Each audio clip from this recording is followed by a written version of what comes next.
결혼 26년. 나 이재성은 보험회사 영업부 부장으로 22년간 성실하게 살아왔다.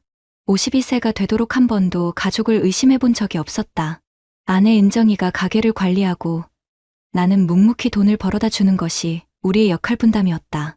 수민이가 고3이 되면서 교육비 부담이 커졌지만 그래도 우리는 잘 버텨나가고 있다고 생각했다. 강남구 아파트 84평에 대출 2억이 있긴 했지만 내 월급으로 충분히 감당할 수 있는 수준이었다. 여보, 이번 달 적금 넣었어? 은정이에게 물으면 늘 응, 당연히 넣었지라고 대답했다. 26년 동안 한 번도 거짓말을 한 적 없는 아내였다. 그런데 지난주 금요일 모든 게 무너졌다. 집에 일찍 들어온 나는 서재에서 보험 서류를 정리하고 있었다. 금고에서 통장을 꺼내려는데 평소에 없던 봉투 하나가 눈에 띄었다. KB국민은행이라고 적힌 우편물이었는데 받은 지 일주일이나 된 것 같았다. 궁금해서 뜯어보았다. 연체 안내장 마이너스 2개월 연체로 인한 법적 조치 예고. 무슨 소리인가? 우리 집에 연체된 대출이 있다고. 나는 모든 대출 현황을 꼼꼼히 관리하는 편인데 이런 건 처음 보는 것이었다. 더 충격적인 건 연체 금액이었다. 월 상환액 380만 원이 2개월째 밀려 있다는 내용이었다. 380만 원이라니 내 월급의 절반에 가까운 돈이었다. 은정아. 나는 급하게 아내를 불렀다. 부엌에서 저녁 준비를 하던 은정이가 다가왔다. 왜? 이게 뭐야? 나는 연체 고지서를 내밀었다. 은정이의 얼굴이 순간 하얗게 변했다. 그게 뭔 대출이 이렇게 많아? 380만 원씩 내야 하는 대출이 언제 생겼어? 여보, 잠깐 설명할게. 은정이가 당황하며 내 팔을 잡았다. 26년 동안 이런 표정을 본 적이 없었다. 설명하라고. 도대체 뭔 일이야? 아파트를 담보로 좀 빌렸어. 담보 대출? 언제? 왜? 수민이 학원비랑 생활비가 부족해서. 말이 안 됐다. 내가 벌어오는 돈으로 충분히 생활할 수 있는데 왜 몰래 대출을 받았을까? 얼마나 빌렸는데? 7천만 원. 가슴이 답답해졌다. 7천만 원이라니. 그것도 몰래. 왜 나한테 말 안 했어? 26년 동안 이런 일이 있었나? 여보한테 걱정 끼치기 싫어서. 지금 더 큰 걱정이 되잖아. 그때 수민이가 방에서 나왔다. 17살 딸이 우리 부부의 다툼을 보게 하고 싶지 않았다. 수민아, 방에 있어. 아빠, 무슨 일이에요? 어른 일이야. 방에 가 있어. 수민이가 걱정스러운 표정으로 방으로 들어갔다. 나는 은정이와 함께 안방으로 들어갔다. 정확히 말해봐. 언제부터 이런 일이 있었어? 6개월 전부터.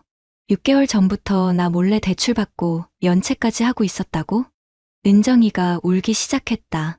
미안해. 정말 미안해. 혼자 해결하려고 했는데. 혼자 해결? 6개월 동안 380만 원씩 어떻게 갚으려고 했어? 내가 일이라도 하려고 했는데 49살 아내가 26년 만에 처음으로 일을 하겠다고? 왜 이런 상황이 됐는지 이해할 수 없었다. 은정아, 솔직하게 다 말해. 혹시 다른 빚도 있어? 은정이가 고개를 떨어뜨렸다. 있어? 응, 그날 밤. 나는 한잠도 잘 수 없었다. 26년 동안 믿어온 아내가 나 몰래 이런 일을 벌이고 있었다니. 다음 날 토요일, 나는 은정이에게 모든 걸 털어놓으라고 했다. 정확히 얼마나 빚이 있는지 다 말해봐. KB담보대출 7천만 원에 다른 곳에서 6천만 원 더. 다른 곳? 개인한테 빌렸어. 개인 대출이라니. 설마 사채인가? 누구한테? 오빠한테. 오빠. 은정이 친오빠 현철이 말인가? 현철이 형한테 6천만 원을? 응, 오빠가 아는 사람이 있다고 해서. 가슴이 털썩 내려앉았다. 처남을 통해 사채를 썼다는 얘기였다. 이자는 어떻게 돼? 월 5%. 월 5%라니.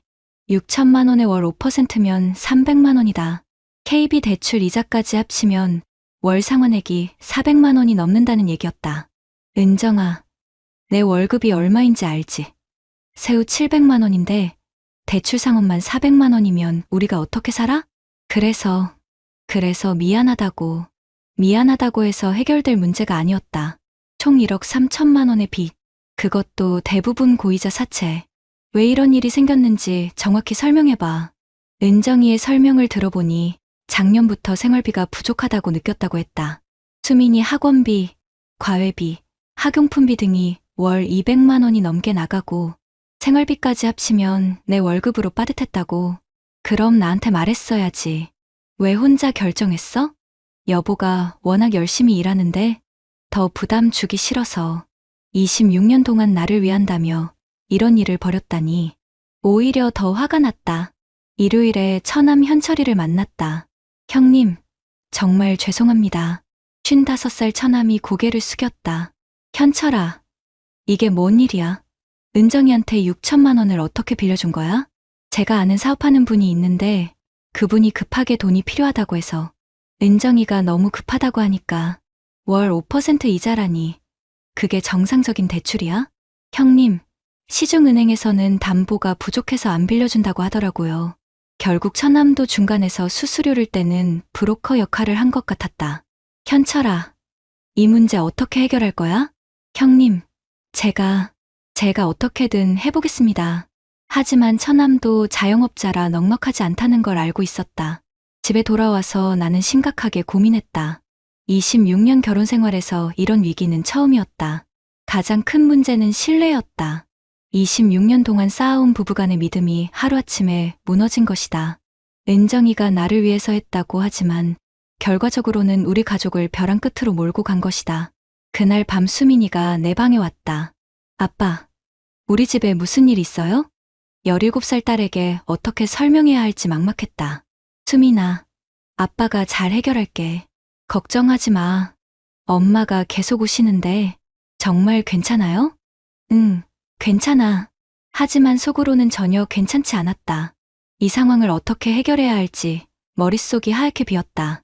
월요일 아침 회사에 출근해서도 머릿속은 온통 빚 생각뿐이었다. 부장이라는 직책으로 22년간 성실하게 일해왔는데 하루아침에 1억 3천만 원의 빚을 떠안게 되다니. 점심시간에 은행에 가서 정확한 대출 현황을 확인했다. KB담보대출 7천만 원, 현재 2개월 연체 상태, 연체 이자까지 합치면 7,500만 원, 그리고 개인 사채 6천만 원은 이미 원금과 이자를 합쳐 6,800만 원으로 불어나 있었다. 총 1억 4,300만 원.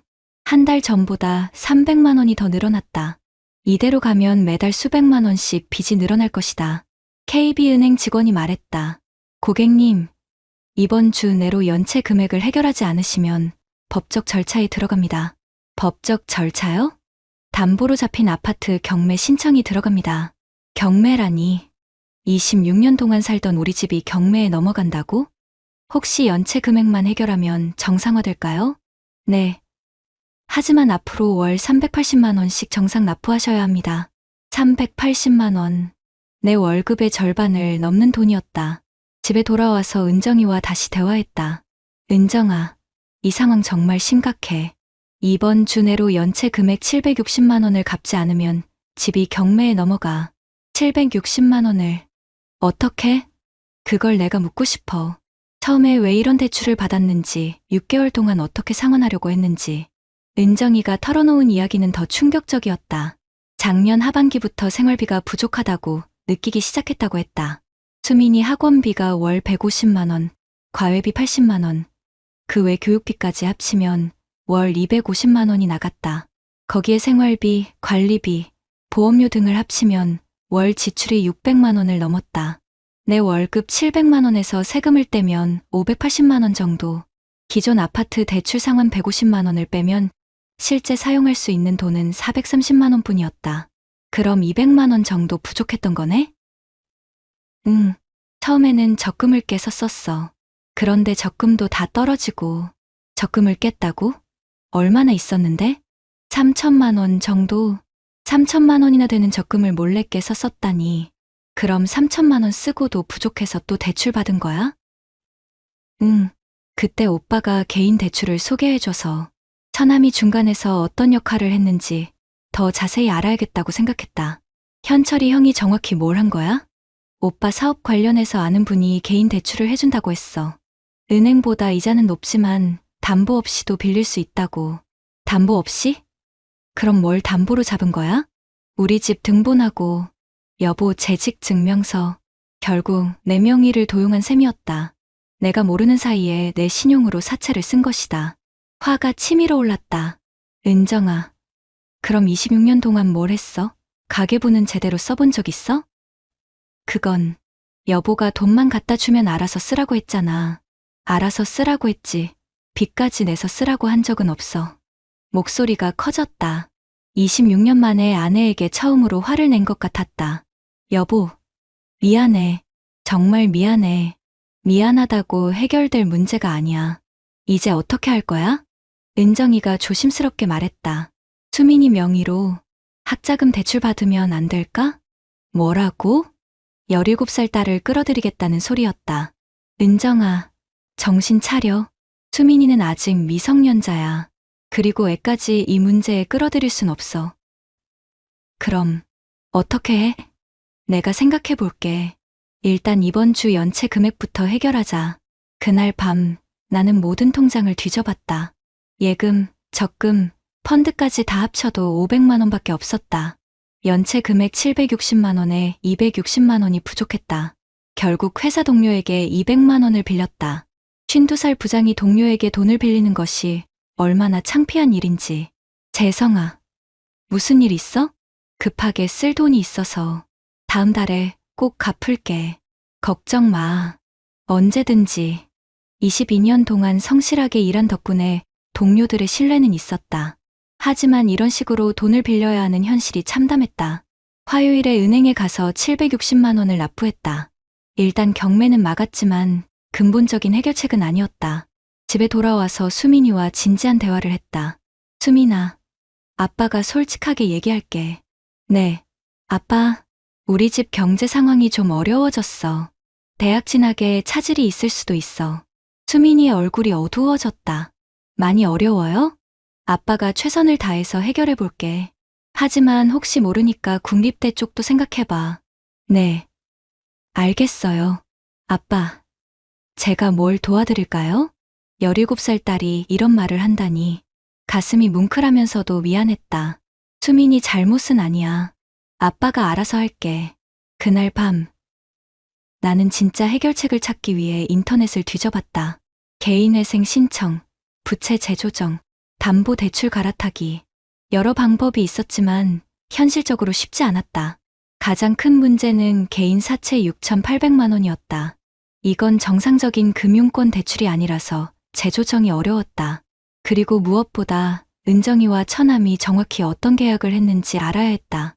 은정아, 현철이 형이랑 한 계약서 있어? 계약서? 6천만 원 빌릴 때 뭔가 서류는 썼겠지? 아, 있어. 은정이가 가져온 서류를 보고 경악했다. 사용증에는 이자율이 월 5%가 아니라 월 8%로 되어 있었다. 그리고 연체 시 월 12%로 복리 계산한다는 조항까지 있었다. 이게 뭐야? 월 8%라고? 너는 월 5%라고 했잖아? 오빠가 월 5%라고 했는데 처남이 중간에서 3%를 떼고 있었던 것이다. 그것도 내가 모르는 사이에. 더 충격적인 건 연대보증인이 나로 되어 있다는 점이었다. 내가 연대보증인이라고? 언제 내가 도장 찍었어? 그게 오빠가 형님 도장이 필요하다고 해서. 내 도장을 어떻게? 차에서 가져왔어. 미안해. 26년 결혼 생활에서 이런 배신감을 느낀 적이 없었다. 아내가 내 도장을 훔쳐서 내 명의로 연대보증을 섰다니. 그날 밤 나는 처남 현철이에게 전화했다. 형, 내일 시간 있어? 만나서 얘기 좀 하자. 형님, 무슨 일이세요? 은정이 빚 문제 말이야. 자세히 얘기해야겠어. 다음날 만난 처남의 태도는 예상과 달랐다. 형님, 죄송합니다. 제가 잘못 생각했습니다. 현철아, 정확히 뭘 잘못한 건지 말해봐. 은정이가 형님 허락받고 한 일인 줄 알았습니다. 내가 언제 허락했다고? 은정이가 형님이 알고 있다고 했거든요. 결국 은정이가 처남에게도 거짓말을 한 것이었다. 그리고 이자율도 문제야. 은정이는 월 5%라고 알고 있는데 계약서에는 월 8%로 되어 있어. 그건 제가 수수료를 받기로 했어서 수수료를 3%씩이나? 형님, 이런 개인 대출은 위험 부담이 있어서 결국 처남도 이 사태에 일조한 것이다. 순진한 은정이를 이용해서 자신도 이익을 취하려고 했던 것이다. 현철아, 이 문제 어떻게 해결할 거야? 형님, 제가 책임지겠습니다. 어떻게? 원금만이라도 제가 갚겠습니다. 하지만 현철이도 자영업자라 6천만 원을 갚을 여력이 있어 보이지 않았다. 집에 돌아와서 은정이와 마지막 대화를 했다. 은정아, 이제 정말 솔직하게 말해. 혹시 다른 빚도 또 있어? 없어. 정말 없어. 확실해? 응, 확실해. 하지만 더 이상 은정이의 말을 믿을 수 없었다. 26년 동안 쌓인 신뢰가 완전히 무너진 상태였다. 그날 밤, 나는 변호사를 찾아보기로 했다. 이 문제를 법적으로 해결해야겠다고 생각했다. 변호사 정동환은 대학 동기였다. 52살의 나이에도 여전히 날카로운 판단력을 가진 채무 전문 변호사였다. 재성아, 상황이 심각하네. 정동아가 내가 가져온 서류들을 하나씩 검토하며 말했다. 동아야, 솔직히 말해줘. 이 상황에서 어떤 선택지가 있어? 일단 개인 사채 부분이 문제야. 월 8% 이자에 연체 시 12% 봉비라니. 이건 법정 최고 이자율을 초과해. 그럼 무효야? 부분적으로는 그렇지. 하지만 원금은 갚아야 해. 그리고 가장 큰 문제는 정동아가 연대보증 부분을 가리켰다. 내 도장이 위조됐다는 걸 입증해야 해. 그런데 은정이가 직접 찍었다면 위조가 아니라 도용이야. 도용이면 어떻게 돼? 형사고발이 가능해. 하지만 처가 은정이잖아. 고발할 거야? 26년 결혼 생활을 함께한 아내를 고발한다는 것. 상상도 못한 일이었다. 다른 방법은 없어? 개인회생 신청이 있긴 한데 내 소득으로는 인가받기 어려울 것 같아. 그리고 아파트도 경매 위험이 있고. 그럼 결국 팔아야 한다는 얘기야? 현실적으로는 그게 최선일 수도 있어. 아파트 팔아서 대출을 정리하고 작은 곳으로 이사 가서 새로 시작하는 거지. 집에 돌아가는 길에 머릿속이 복잡했다. 26년 동안 살던 집을 팔아야 한다니. 집에 도착하니 수민이가 현관에서 기다리고 있었다. 아빠, 어디 갔다 오셨어요? 잠깐 볼 일이 있어서. 그런데 수민이 표정이 이상했다. 뭔가 심각한 일이 있었던 것 같았다. 아빠, 엄마랑 외삼촌이 싸웠어요. 싸웠다고? 네. 외삼촌이 와서 엄마한테 소리 지르고 갔어요. 처남 현철이가 왔다 간 모양이었다. 뭔 얘기했어? 잘 안 들렸는데 돈 얘기였어요. 외삼촌이 이제 못 도와주겠다고 하면서 가더라고요. 안방으로 가니 은정이가 울고 있었다. 현철이 형이 와서 뭐라고 했어? 오빠가 이제 못 도와주겠다고 해요. 뭘 못 도와준다고? 돈 빌려준 사람들이 오빠한테 압박하고 있대요. 이번 주 안에 돈을 갚지 않으면 오빠도 위험하다고. 결국 처남도 자기 몸살이기에 급급한 것이었다. 그래서? 오빠가 우리가 알아서 해결하라고 해요. 알아서 해결하라고? 26년 동안 처남을 신뢰했는데 결국 위기 상황에서는 책임을 회피하는 모습을 보니 실망스러웠다. 은정아, 이제 정말 끝이야. 더 이상 숨길 것도 없고 도와줄 사람도 없어. 어떻게 할 거야? 여보, 미안해. 정말 미안해. 미안하다고 해서 1억 4천만 원이 사라져? 그때 수민이가 방문을 두드렸다. 아빠, 들어가도 돼요? 응, 들어와. 수민이가 들어오더니 조심스럽게 말했다. 아빠, 우리 집 정말 어려운 거예요? 이제 더 이상 숨길 수 없었다. 17살 딸에게도 진실을 말해야 할 때가 온 것 같았다. 수민아, 앉아봐. 아빠가 솔직하게 얘기할게. 나는 수민이에게 상황을 설명했다. 물론 구체적인 액수나 사채 이야기는 빼고 가게가 어려워졌고 집을 팔아야 할 수도 있다는 정도로만. 그럼 이사 가야 해요? 그럴 수도 있어. 대학은요? 수민이가 열심히 공부해서 국립대 가면 등록금 부담도 줄고. 수민이의 눈에 눈물이 맺혔다. 아빠, 제가 뭘 잘못했어요? 수민이 잘못은 아니야. 어른들이 잘못한 거야. 그럼 왜 제가 피해를 봐야 해요? 친구들은 다 서울 좋은 대학 간다는데 저만 왜? 17살 딸의 원망이 가슴에 박혔다. 수민아, 아빠가 미안해. 아빠가 잘못 살펴본 거야. 아빠 잘못이 아니에요. 엄마가 잘못한 거죠. 수민이가 갑자기 은정이를 향해 소리쳤다. 엄마, 왜 이런 일을 벌인 거예요? 아빠가 얼마나 열심히 일하는데. 수민아, 아니에요. 엄마 때문에 우리 가족이 이렇게 됐잖아요. 수민이가 울면서 방으로 뛰어갔다. 그날 밤, 수민이는 집에 오지 않았다. 친구 집에서 자겠다고 연락만 왔다. 17살 딸이 집을 나간다니 이런 일이 벌어질 줄은 상상도 못했다. 은정아, 이제 됐지? 수민이까지 이렇게 만들어 놓고도 할 말 있어? 여보, 수민이한테 가서 사과할게. 사과한다고 해결될 문제야? 수민이가 지금 얼마나 상처받았는지 알아? 은정이도 울고 있었지만 더 이상 동정심이 생기지 않았다. 다음 날 아침 수민이가 집에 돌아왔다. 하지만 은정이와는 말도 안 하고 나에게만 말했다. 아빠, 저 이제 엄마랑 안 살래요. 수민아, 할머니 집에 가서 살까요? 아니면 기숙사에 있는 학교로 갈게요. 17살 딸이 이런 말을 한다니 가정이 완전히 무너진 것이다. 수민아, 아빠가 해결할게. 조금만 참아줘. 아빠는 잘못 없어요. 엄마가 잘못한 거예요. 그날 오후 나는 마지막으로 처남 현철이를 만났다. 현철아, 수민이가 집을 나갔어. 형님, 죄송합니다. 죄송하다고 해서 끝날 일이야? 너도 이 사태에 책임이 있어. 형님, 제가 어떻게든 해보겠습니다. 어떻게? 제 사업장을 담보로 잡고 그걸로 6천만 원이 해결돼? 형님, 시간을 좀 주세요. 1년만 시간을 주시면.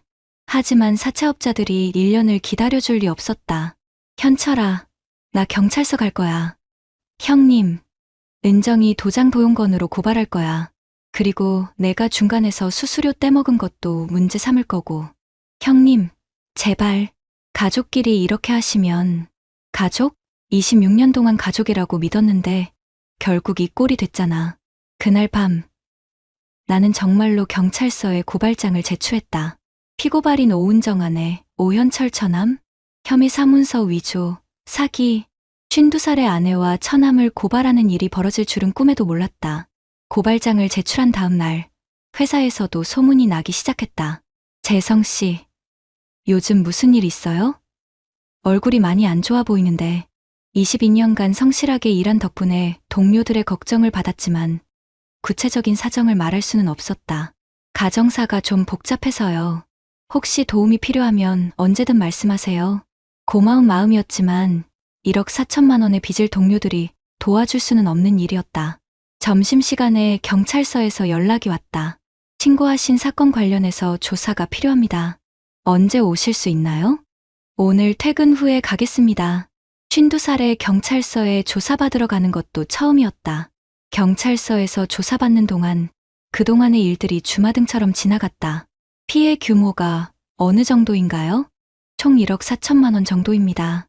부인이 도장을 무단으로 사용했다는 거군요. 네. 제가 모르는 사이에 연대보증인으로 서명했습니다. 처남부는 어떤 역할을 했나요? 중간에서 브로커 역할을 하면서 수수료를 받았습니다.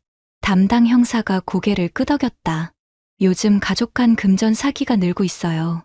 특히 중년 부부 사이에서. 집에 돌아가니 은정이가 기다리고 있었다. 여보, 경찰서 갔다 왔어? 응. 정말 고발한 거야? 그래. 은정이가 주저앉으며 울기 시작했다. 여보, 제발 고발 취하해줘. 내가 다 갚을게. 뭘로 갚아? 26년 동안 일도 안 한 사람이 1억 4천만 원을 어떻게 갚아? 내가 일이라도 해서 49살에 처음 일해서 1억 4천만 원 갚는데 몇 년 걸릴 것 같아? 냉정하게 계산해보면 은정이가 일해서 월 150만 원을 번다고 해도 10년은 걸릴 일이었다. 은정아, 이제 그만해. 더 이상 의미 없어. 그럼 어떻게 해? 이혼하자. 26년 만에 처음 입에서 나온 말이었다. 여보, 26년 동안 믿고 살았는데 이런 일을 버려놓고도 계속 함께 살 수 있을 것 같아? 여보, 나 정말 여보 위해서 한 일이야. 여보한테 걱정 끼치기 싫어서 내 위해서 내 명의로 빚내고 내 도장 훔쳐서 연대보증 서는 게 나를 위해서야? 더 이상 대화가 의미 없었다. 은정아, 내일 변호사 사무실로 와. 이혼 조정 신청할 거야. 그날 밤 수민이와 대화했다. 수민아, 아빠가 엄마랑 이혼하려고 해. 어떻게 생각해? 아빠 결정을 따를게요. 혹시 엄마 편에서 생각해 볼 마음은 없어? 없어요. 엄마가 한 일은 용서할 수 없어요. 17살 딸이 이렇게 단호하게 말하는 걸 보니 은정이가 정말 돌이킬 수 없는 일을 벌인 것 같았다. 그럼 앞으로 아빠랑 둘이 살 거야. 괜찮겠어? 네, 좋아요. 아빠가 더 믿음직스러워요. 다음 날 변호사 정동아와 함께 이혼 조정을 준비했다. 재성아, 이혼 사유는 명확해. 배우자의 사기 행위니까 위자료도 받을 수 있어. 위자료보다는 수민이 양육권이 중요해. 그건 걱정 마. 수민이가 17살이니까 본인 의사를 존중해 줄 거야. 이혼 조정 첫날, 은정이도 변호사를 데리고 왔다. 조정위원님, 저희는 이혼에 반대합니다. 은정이의 변호사가 말했다. 반대 이유가 뭔가요? 부부간에 충분히 화해할 수 있는 문제라고 봅니다. 조정위원이 나를 봤다. 신청인 측에서는 어떻게 생각하세요? 26년 동안 쌓인 신뢰가 완전히 무너졌습니다. 더 이상 부부로 살 수 없습니다. 구체적으로 어떤 일이 있었나요? 나는 그동안의 일들을 차근차근 설명했다. 1억 4천만 원의 빚, 도장 도용, 처남과의 공모 등. 조정위원도 놀란 표정이었다. 이 정도면 혼인을 계속 유지하기 어렵겠네요. 두 번째 조정에서 재산 분할과 양육권 문제를 다뤘다. 재산이 마이너스인 상황에서 어떻게 분할하시겠어요? 일단 아파트를 팔아서 빚을 정리하고 남는 게 있으면 그때 분할하겠습니다. 양육권은 어떻게 하시겠어요? 딸이 저와 함께 살기를 원합니다. 수민이도 직접 조정위원 앞에서 의사를 밝혔다. 저는 아빠와 살고 싶어요. 엄마는 저희 가족을 힘들게 했어요. 17살 딸의 냉정한 판단에 은정이가 울었지만 이미 돌이킬 수 없는 일이었다. 한편으로는 아파트 경매가 진행되고 있었다. 부동산 중개업소에서 연락이 왔다. 고객님, 아파트 시세가 5억 정도인데 경매로 나가면 4억 선에서 낙찰될 것 같습니다. 4억에서 대출 2억 3천만 원 원금이자를 빼면 1억 7천만 원이 남는다. 여기서 사채 6,800만 원을 갚으면 1억 정도가 남는 셈이었다. 1억으로 어디서 살 수 있을까요? 전세로는 가능하지만 매매는 어려우실 것 같습니다. 26년 동안 살던 84평 아파트에서 전세로 옮겨가야 하는 현실이 암담했다. 하지만 다른 선택지가 없었다. 세 번째 조정에서 모든 조건이 합의됐다. 이혼 성립, 수민이 양육권은 아버지, 아파트 매각 후 빚 정리, 잔금은 각자 50%, 양육비는 별도 지급 없음. 조정조서에 서명하는 순간 26년 결혼 생활이 끝났다. 집에 돌아와서 수민이와 대화했다. 수민아, 이제 정말 우리 둘이야. 네, 아빠, 그런데 괜찮을까요?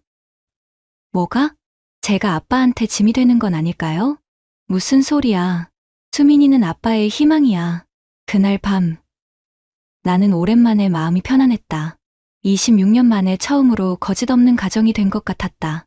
아파트 경매는 예상보다 빨리 진행됐다. 3주 만에 3억 8천만 원에 낙찰됐다. 각종 수수료를 빼고 나니 실제 받은 돈은 3억 6천만 원. 여기서 KB 대출 2억 3천만 원과 사채 6,800만 원을 갚고 나니 6천만 원이 남았다. 이혼 조정에 따라 은정이와 반반 나누니 내 몫은 3천만 원. 52살에 전 재산이 3천만 원이 되다니 26년 동안 뭘 한 건지 허탈했다. 하지만 빚에서는 해방됐다. 그것만으로도 다행이었다. 전세집을 구하러 다녔다. 3천만 원으로는 보증금이 부족해서 결국 월세를 선택할 수밖에 없었다. 강남구에서 노원구로 이사했다. 84평에서 32평으로. 하지만 수민이는 불평하지 않았다. 아빠, 여기도 좋네요. 깨끗하고 좁아서 미안해. 아니에요. 오히려 아늑한 것 같아요. 17살 딸의 배려가 고마웠다. 이사 후 첫 주말, 수민이와 함께 집 근처를 둘러봤다. 아빠, 저기 도서관 있네요.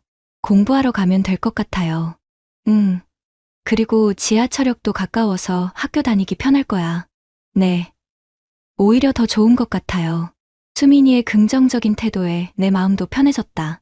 회사에서는 상황을 알고 있는 몇몇 동료들이 격려해줬다. 재성 씨, 정말 고생 많으셨어요. 이제 새로 시작하세요. 네. 감사합니다. 혹시 도움 필요한 거 있으면 언제든 말씀하세요. 22년간 성실하게 일한 덕분에 회사에서의 신뢰는 여전했다. 한 달 후 경찰서에서 연락이 왔다. 수사 결과 나왔습니다. 사기죄는 성립하기 어렵지만 문서 위조는 인정됩니다. 그럼 어떻게 되는 건가요?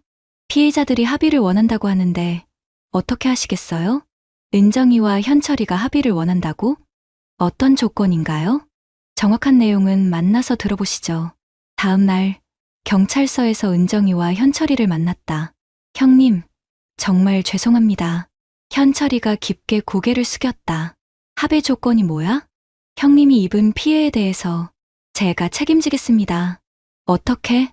제 사업장을 팔아서라도 2천만 원 드리겠습니다. 2천만 원. 6,800만 원 피해 중에서는 일부에 불과하지만 현철이 입장에서는 전 재산을 내놓는 셈이었다. 은정이 너는?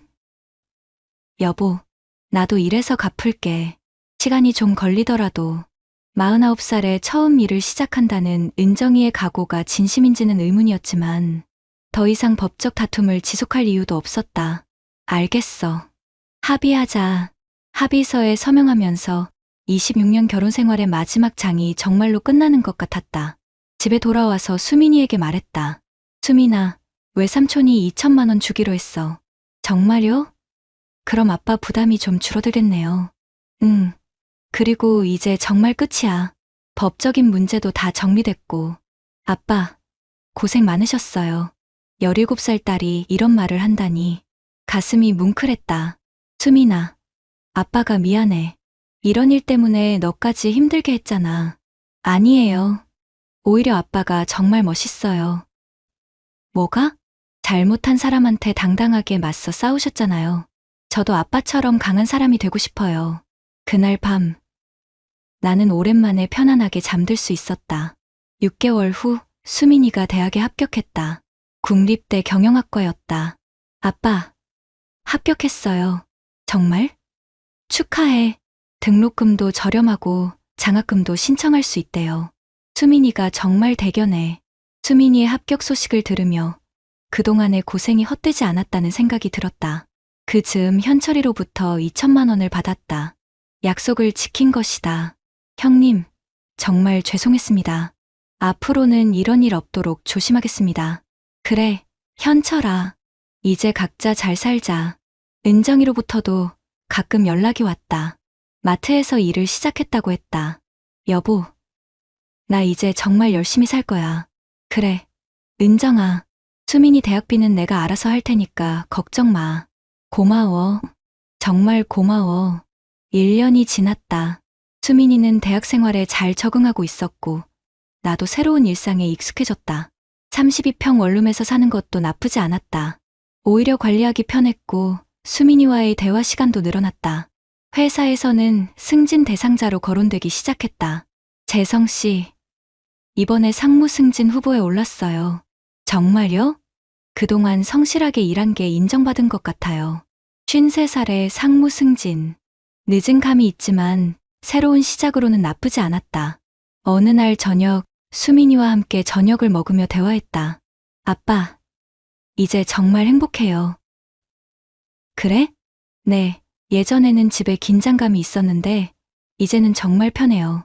수민이가 행복하다니 아빠도 기뻐. 아빠도 이제 새로운 사람 만나세요. 갑자기 무슨 소리야? 아빠도 행복할 권리가 있어요. 좋은 분 만나서 행복하게 사세요.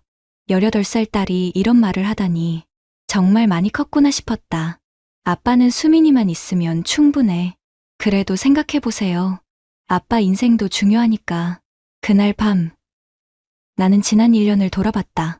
26년 결혼 생활이 무너지고 1억 4천만 원의 빚에 시달렸지만 결국 모든 걸 정리하고 새로 시작할 수 있었다.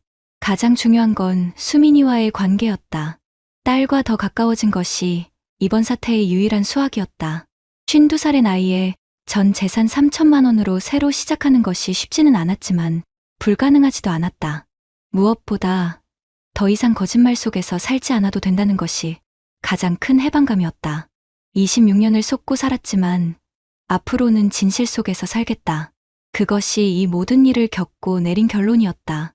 아직 갈 길이 멀지만 수민이와 함께라면 어떤 어려움도 이겨낼 수 있을 것 같았다. 53살, 새로운 인생의 시작이었다.